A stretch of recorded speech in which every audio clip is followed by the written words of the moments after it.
बेटी बनी बहू। ये कहानी उस डरी हुई लड़की की है जिसकी शादी 3 महीने में तय हो चुकी है। अरे क्या रमा, क्यों उठ गई बेटा इतनी जल्दी? थोड़ी देर और आराम कर लेती ना। नहीं माँ, ठीक है, कोई बात नहीं।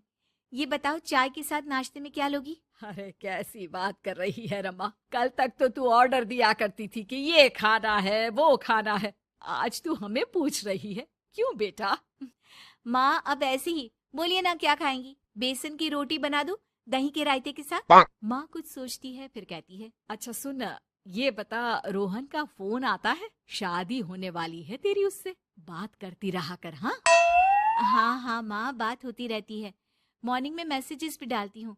अच्छा माँ, नाश्ता बना कर आती हूँ। ये बदलाव रमा में अचानक आए थे। कहाँ तो वो देर से उठती, बिस्तर पर ही नाश्ता खाना और आराम से नहाना। माँ ने बचपन से ही किसी राजकुमारी की तरह रखा। पढ़ने में होशियार और काफी सोचने वाली लड़की थी रमा। क्या बात है, आज तो नाश्ता बिल्कुल अलग बना है। ये कॉम्बिनेशन अपने घर में तो मैंने नहीं खाया। पापा, वो रोहन की मम्मी सोमवार को यही खाती है, इसलिए मैंने बनाया सीखने के लिए। ठीक नहीं लगा तो कुछ और बना देती हूँ। अरे नहीं नहीं, हमारी समधन जो खाएगी हम भी साथ बैठकर वही खा लेंगे। वैसे इट्स वेरी हेल्दी। हाँ रमा, गुड, वेरी गुड। पापा के मुंह से तारीफ सुनकर रमा खुश हो जाती है। वो रोहन को फोन करती है, पता है पापा ने मेरे हाथ के नाश्ते की तारीफ की, बोल रहे थे it's very tasty Rama. Good good, सही है। अच्छा देखो, कल मम्मी पापा कुछ भी ग्रीन वेजिटेबल का खाते हैं, जैसे पालक पनीर या फिर मिक्स सलाद के साथ ब्राउन ब्रेड। तुम बना लेना कल, और हाँ पिक्स शेयर करना, मैं माँ को दिखा दूंगा। ठीक है, भेज दूंगी। अगले दिन रमा फिर कुछ नया बनाकर रोहन को फोटो भेजती है। अपनी माँ को दिखा देना, ये मैंने बनाया है। तभी वहाँ उसकी माँ आ जाती है। ये क्या बेटा, ये हाथ कैसे चल गया तुम्हारा? अरे कुछ नहीं माँ, वो तो बस ऐसे ही। आप बताओ ना, क्या चाहिए? अरे कुछ नहीं बेटा, ला मैं हाथ में दवा लगा देती हूँ। माँ हाथ में दवा लगा रही थी कि पता नहीं रमा क्या सोच रही थी। थोड़ी परेशान सी थी। क्या हुआ रमा, क्यों परेशान लग रही हो? रोहन से कोई बात हुई है क्या? नहीं माँ, आज जो बनाया उसकी फोटो मांगी थी रोहन ने, दे तो दी, लेकिन अभी तक कोई रिप्लाई नहीं आया। माँ कुछ सोचती है, फिर रमा के फोन से उसके जले हुए हाथ की फोटो खींचकर भी रोहन को भेज देती है। अरे माँ, ये क्या कर रही हो? वो सोचेगा कि मुझे काम करना आता ही नहीं। हाँ तो सोचने देना, पढ़ाई में नहीं मिल पाता था वक्त, जितना सीखा है काफी है। वक्त के साथ ही खाना बनाना, घर संभालना सब कुछ आ जाता है। थोड़ी देर में रमा के फोन का मैसेज बजता है। रमा के पास रोहन का फोन आ जाता है। माँ को ये खाना देखने में ही अच्छा नहीं लगा। बोल रही थी कि तुम्हें बोल दूं कि अच्छे से बनाना सीखे। ना हो तो कोई क्लास ज्वाइन कर ले, मैं पैसे दे दूंगा। और हाँ, प्लीज यार ऐसी डरावनी जलने कटने खून खराबे वाली फोटो मत भेजा करो। जल गई क्या?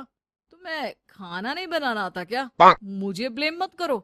मैंने ब्लेम करने के लिए नहीं, बस अपनी सीरियस एफर्ट दिखाने के लिए ये फोटो भेजी थी। वैसे भी मैंने नहीं, मॉम ने भेजी थी, पता नहीं क्यों। ओ यार, तुम्हारी मॉम क्यों इतना इंटरफियर कर रही है? वैसे अभी ये हाल है तो बाद में तो वो हमारे घर में ही ताक जाग करती रहेंगी। उनसे कहो कि मैं तुम्हें उस घर के लिए तैयार कर रहा हूँ जहाँ अब तुम्हें पूरी जिंदगी रहना है। रमा को रोहन की बात ठीक नहीं लगती। वो फोन रख देती है, लेकिन सोच में पड़ जाती है कि आखिर वो ये बात माँ को बताए कि नहीं।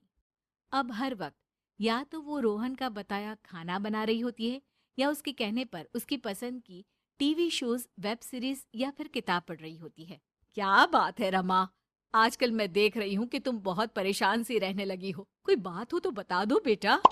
नहीं माँ, वो रोहन ने कहा था कि उसकी पसंद मुझे पता होनी चाहिए, जिससे कल को हम साथ हो तो हम लोग मिलकर अच्छे से बात कर पाए। उसने कुछ वेब सीरीज देखने को कहा था, लेकिन क्या कहूँ माँ, मेरी तो समझ में ही नहीं आ रही वेब सीरीज। अरे तो बोल देना रोहन को नहीं देखनी, या फिर एक काम कर, तू उसे अपनी पसंद का सिर्फ एक गाना सुनने को बोल। ला मैं मैसेज कर देती हूँ।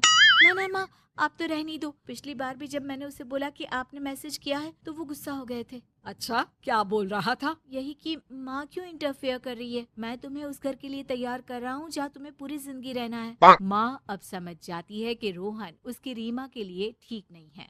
रहने दे रीमा, ये रोहन मुझे ठीक नहीं लगता। तू बोल तो मैं कोई और रिश्ता देखूं। अरे नहीं माँ, मेरे पूरे फ्रेंड सर्कल में ये बात हो गई है, नाते रिश्तेदार आस पड़ोस सभी। हाँ ठीक है बेटा, चल कुछ दिन और देख ले। लेकिन ये मत सोचना कि यहाँ शादी नहीं हुई तो कुछ बुरा हो जाएगा। ये देखना कि इससे शादी हुई तो भविष्य कैसा रहेगा। समझी? प्यार, विश्वास और इज्जत से बढ़कर कुछ भी नहीं है। रीमा माँ की बात पर हाँ बोलकर वहां से चली जाती है।